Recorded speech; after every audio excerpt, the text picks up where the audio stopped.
দর্শক এবারে যাব খুলনাতে, সেখানে আছেন সহকর্মী শেখ লিয়াকত হোসেন। আমরা সরাসরি চলে যাচ্ছি সেখানে। লিয়াকত, শীতকালীন সবজি ও নিত্যপণ্যের দাম সম্পর্কে জানাবেন আমাদের। আপনি যেমনটা জানতে চেয়েছেন, খুলনায় শীতকালীন যে সবজি রয়েছে, সবজির দাম আগের চেয়ে অনেকটাই কমেছে। গত সপ্তাহেও যে ফুলকপি বিক্রি হয়েছে 80 টাকা থেকে 100 টাকা, আজ বিক্রি হচ্ছে 60 টাকা। এবং বিশেষ করে সিমের দামটা একটু বেড়েছে।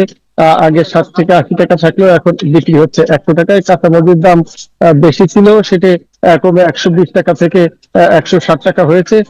এছাড়া অন্যান্য যে সবজি রয়েছে, প্রতি কেজিতে 10 টাকা থেকে 20 টাকা হারে সেসব সবজির দাম কমেছে। তবে মাছের বাজারে বেশ দাম বেড়েছে।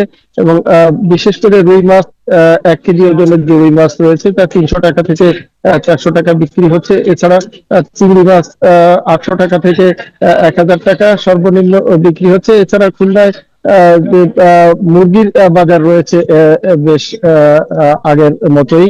এবং ব্রয়লার মুরগি বিক্রি হচ্ছে প্রতি কেজি 180 টাকা থেকে 190 টাকা। সোনালী মুরগি বিক্রি হচ্ছে 280 টাকা থেকে 300 টাকা। এছাড়া গরুর যে মাংস রয়েছে সে মাংস বিক্রি হচ্ছে 750 টাকা থেকে 800 টাকা দরে। এবং মুরগির ডিম বিক্রি হচ্ছে প্রতি হালি 48 টাকা থেকে 52 টাকা দরে। তবে পেঁয়াজের দামটা আগের মতোই রয়েছে। পেঁয়াজ 120 টাকা থেকে 130 টাকা দরে বিক্রি হচ্ছে। তবে রসুনের দাম আগের মতোই রয়েছে, 120 টাকা দরে রয়েছে। এবং আদার দাম রয়েছে 160 টাকা থেকে 200 টাকা দরে। তো এ ছিল খুলনার বাজার দরের সবশেষ তথ্য। শুনুন লিয়াকত, আপনাকে ধন্যবাদ।